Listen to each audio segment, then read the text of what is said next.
and then he's on another show. Like, what did he do between then and there? The narrative on you was, as an outsider, was that you were one of the rare guys who could party like that but still pull it off and have a career. Right.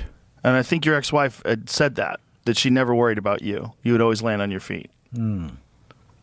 Because you were very talented. And you were also very loved. You know? Thank you. Thank you. Which is one of the reasons why people embraced you when you were talking about how much crack you were doing. You know, when you were saying all that, they weren't mad at you.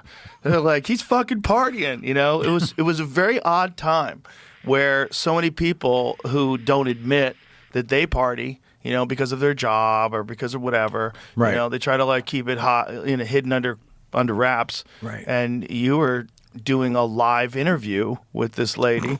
And you're talking to her about smoking rocks, and she was flabbergasted. Like, you could tell. Yeah. She did not expect that kind of candor. Right. With discussion of illicit drugs. Right.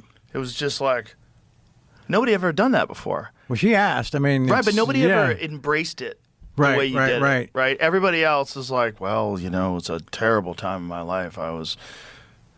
I got so low I was doing crack cocaine. Right. It comes from a place of shame. Yeah. And you didn't have any shame. I didn't. No. Because I'd watched something like a couple days before I sat down with Andrea Canning, and it was this old interview with Charlie Gibson on some special they did for ABC, right? I don't even think, it wasn't a GMA piece. It was like a more in-depth, one of those exposés they do, you know? And it was me coming out of rehab. And I remember watching myself and just being I was like, that guy's a fucking sissy, man. That guy's a fucking pussy. What's wrong with him? Look at him, all that shame, all that embarrassment. It's like, no. We're not doing that anymore. So that got locked in. Oh, yeah, because I remember how I remember how I felt watching me doing it their way. Yeah. And I was like, no. And then, you know, I got the brain full of, you know, fucking nuclear crazy cream that I'm a fucking, you know, just covering myself in.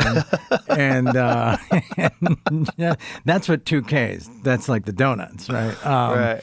And yeah, man. And you know where the material came from, right? Those slogans and all that stuff? No. Was Brian Wilson. From the Beach Boys? No, the Brian Wilson pitcher for the Giants. The guy they called the Beard. Oh. Yeah. I was on the phone with him like a couple days before that, because Tony Todd and I were watching baseball highlights. And I was like, wow, this guy's a fucking trip. Tony, get him on the phone, right? And the next day I'm on the phone with him. I think he was just trying to give me a pep talk. He was like, hey man, just know that guys like us, you know, we're not like everybody else. You know, we're different, man. We got